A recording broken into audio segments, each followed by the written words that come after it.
It's me പാത്തുവാൻ. ഇന്ന് ഞാൻ വന്നിട്ടുള്ളത് ഞങ്ങൾ സ്ഥലത്ത് പോകാൻ വേണ്ടിയിട്ട് ഇങ്ങനെ ഇറങ്ങിയതാട്ടോ, ഫോട്ടോസും വീഡിയോസൊക്കെ എടുക്കാൻ വേണ്ടിയിട്ട്. അപ്പം ഒരു തേയിലത്തോട്ടത്തിൻ്റെ സൈഡിലാണ് കാണിച്ചത്. ഇതാണ് തേയിലത്തോട്ടം എന്ന് പറയുന്നത്. ഇവിടെ ഭയങ്കര തണുപ്പാണ് കേട്ടോ.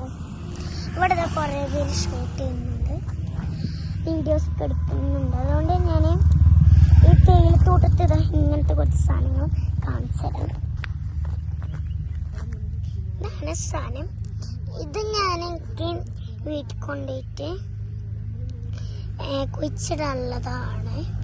ഇതൊന്ന് തുറന്ന് നോക്കിയിട്ട് എനിക്കൊരു മനസ്സമാധാനം കിട്ടും. ഇത് ചെറുതായിട്ട് കൊണ്ടുവന്നപ്പോൾ ഞാൻ അങ്ങനത്തെ പഠിച്ചു. ഞാനെന്താ സാധനം